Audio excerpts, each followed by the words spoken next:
My self Rituraj Singh Chauhan from Mahavir school. आज हम पढ़ेंगे 8th क्लास के विषय के बारे में, साइंस।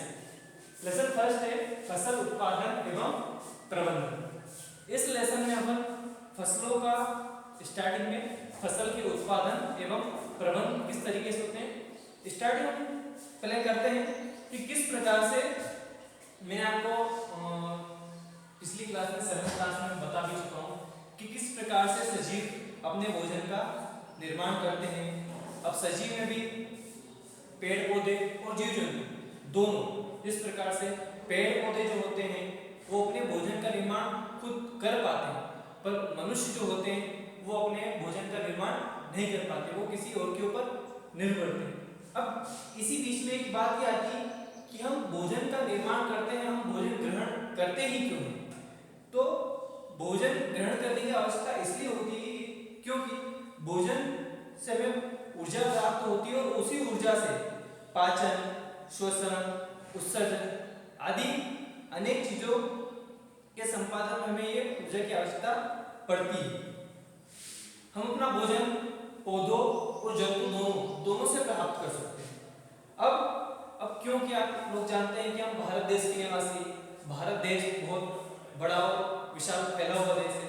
अब सभी लोगों को अगर भोजन की आवश्यकता होगी तो इतने अधिक मात्रा में, इतने लंबे समय में, इतनी अधिक जगह में हम भोजन का निर्माण किस प्रकार कर पाएंगे? तो भोजन के निर्माण के करने के लिए उसका एक बड़े मात्रा में, बड़े पैमाने पर उसका उत्पादन भी बहुत जरूरी है। तो इतनी विशाल जनसंख्या को अगर भोजन प्रदान करना है तो भोजन के निर्माण करने के लिए उसकी पूरी प्रक्रिया को समझना जरूरी है। किस प्रकार से हम भोजन का निर्माण करेंगे, उत्पादन करेंगे, प्रबंधन करेंगे और उसको वितरित करेंगे। तो फसल उत्पादन और प्रबंधन के इस लेसन में अपन सबसे पहले सीखते हैं फसल क्या होती है।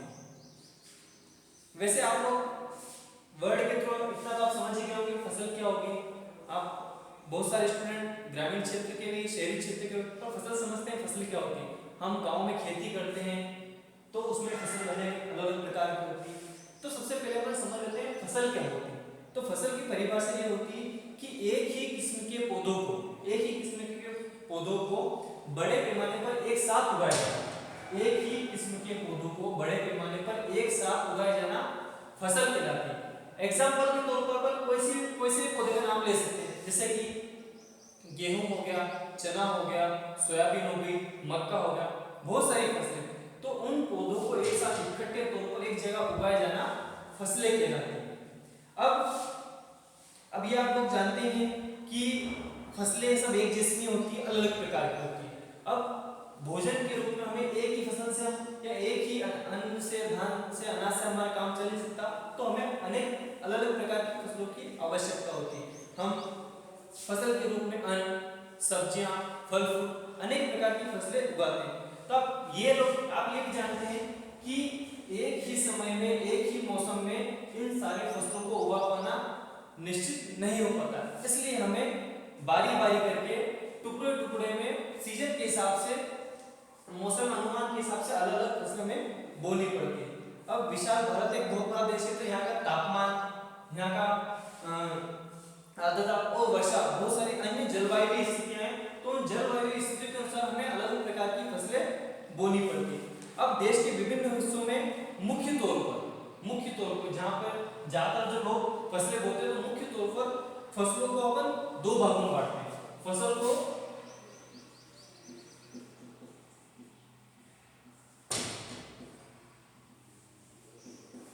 दो भागों में बांटी गई है मुख्य रूप से। पहली है खरीफ फसल और दूसरी है रबी फसल। पहले अपन बात कर लेते हैं खरीफ की फसलों के बारे में। खरीफ की फसलें वो होती हैं जिन्हें हमें वर्षा ऋतु में बोई जाती है। वर्षा ऋतु मतलब बरसात के टाइम। बरसात का मौसम भारत में सामान्यतः जून से सितंबर के बीच में होता है। जून से सितंबर के बीच में, जिसे हमें वर्षा ऋतु के नाम से जानते हैं। वर्षा ऋतु मतलब बरसात का समय, जो समय भी जस्ट अभी शुरू हुआ है। तो इस समय बोई जाने वाली फसलों को हम खरीफ की फसलें बोलते हैं। उदाहरण के तौर पर इन फसलों में धान, मक्का, सोयाबीन इत्यादि फसलें इसमें बोई जाती है। तो ये जो फसलें जो जून से सितंबर के माह में बोई जाती है, इसे हम खरीफ की फसल कहते हैं। अगली फसल है रबी की फसलें। रबी की फसलें जिन्हें हम अक्टूबर से मार्च के बीच में, अक्टूबर से मार्च के बीच में जो फसलें बोई जाती है उन्हें हम रबी की फसल बोई जाते हैं, रबी की फसल कहते हैं। इन फसलें में ये फसलें हम शीत ऋतु के समय या समझने के तौर पर हम मान सकते हैं ठंड के टाइम इन्हें हम रबी की फसल बोलते हैं। रबी की फसलों में मुख्यतः गेहूं,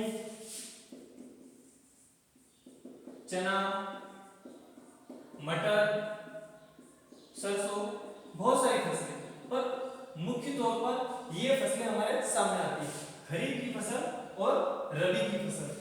एक और ग्रीष्मकालीन फसलें भी आती हैं जिन्हें हम वैसे ज्यादा तौर पे जाना नहीं जाता, पर फिर भी बोलते हैं जायद की फसलें या फिर नकदी फसल जिन्हें हम बोलते हैं। इन फसलों को हम ग्रीष्म ऋतु में मतलब मार्च से या फिर मई जून तक मान सकते हैं। जून के बीच में जो ग्रीष्मकालीन अवकाश में जो फसलें बोई जाती हैं उन्हें में जायद नकदी की फसल बोलते हैं। इन समय में अपन दालें, सब्जियां, ये फसलें बोई जाती हैं। तो इस तरीके से फसल जो होती है वो मुख्य रूप से दो होती है, खरीफ और रबी, और जायद की फसलें भी होती हैं जो कि मार्च और जून के माह में। तो इस प्रकार से आप ये चीज समझ में आ गई होगी फसलें किस प्रकार से होती है।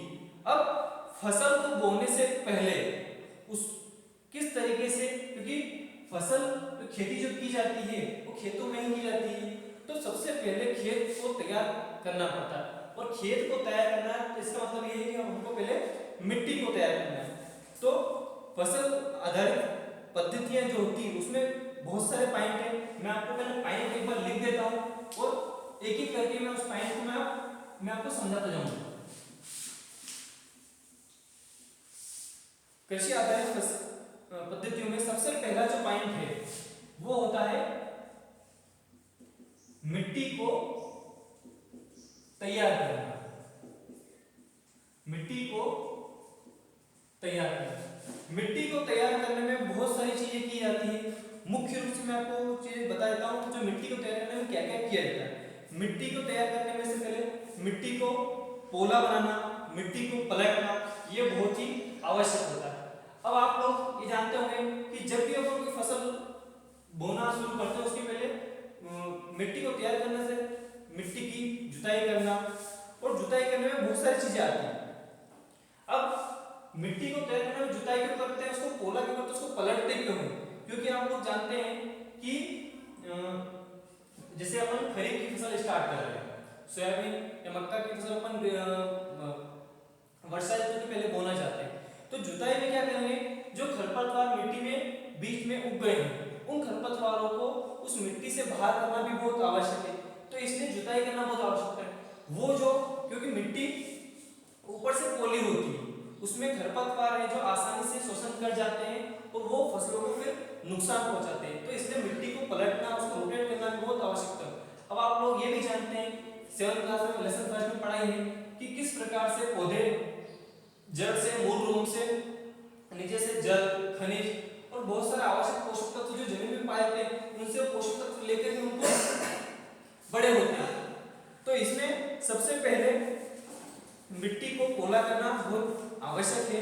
अब क्योंकि मिट्टी में के अंदर रहने वाले केंचुए, सूक्ष्म जीव जो कि किसानों के मित्र कहलाते हैं, तो फसल की सबसे ऊपरी जो आप सब लोग जानते भी हैं कि फसल की सबसे ऊपरी जो ऊपर की जो लेयर होती है वो सबसे उपजाऊपन होती है और उसमें ही ह्यूमस पाया जाता है। अब क्योंकि जितना भी उपजाऊपन है, जितने भी सूक्ष्म जीव हैं, जितने भी खनिज हैं, वो जमीन के अंदर नीचे हैं। अब उनको वापस ऊपर लाना बहुत ही जरूरी है। तो ऊपर लाने के लिए हमें बहुत सारे कृषि यंत्र का उपयोग करते हुए मिट्टी को पलटना बहुत जरूरी है।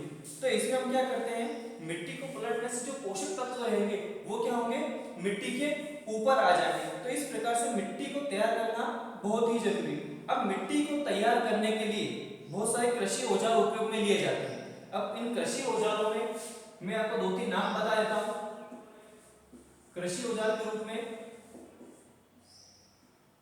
पुरानी पद्धतियों में हल चलते थे, हल के बाद आपका कुदाली है और एक आधुनिक यंत्र के रूप में कल्टीवेटर है। हल आप इसे अच्छी तरीके से पहचानते हैं कि पुराने आज भी कहीं ग्रामीण क्षेत्रों में आज भी हल लगाया जाता है। तो हल को चलाकर भी क्या कहता है, मिट्टी को क्या कहते हैं, मिट्टी की जुताई की जाती है। कुदाली भी उसी प्रकार का एक यंत्र होता है। इस औजार में उसका जो हल की जो फाल लगी होती है वो लोहे की लगी होती है, थोड़ी टेढ़ी लगी होती है। और कल्टीवेटर जो है वो ट्रैक्टर के पीछे लगाया जाता है। इससे क्या होती है, हल में और कल्टीवेटर में से मेन फर्क ये रहता है कि हल में खुद को व्यक्ति को और दो बैल को लेकर इसको चलाना पड़ता है और कल्टीवेटर में ट्रैक्टर से आराम से अपन चला सकते हैं। हल में श्रम समय बहुत लगता है, जबकि कल्टीवेटर में श्रम और समय दोनों की बचत हो जाती है। अब फसल पद्धतियों में मिट्टी को तैयार करने के लिए पहला मैं आपको बता चुका हूं। अब आगे जब बुआई होगी, खाद उर्वरक देना चाहिए, अब आगे की जो चीजें मैं आपको अगले वीडियो में बताऊंगा। तो इस जितनी भी चीजें मैंने आपको बताई है, इन चीजों को आप अच्छी तरीके से देखें, दो तीन बार देखें, उनको रिवाइज करें। Thank you.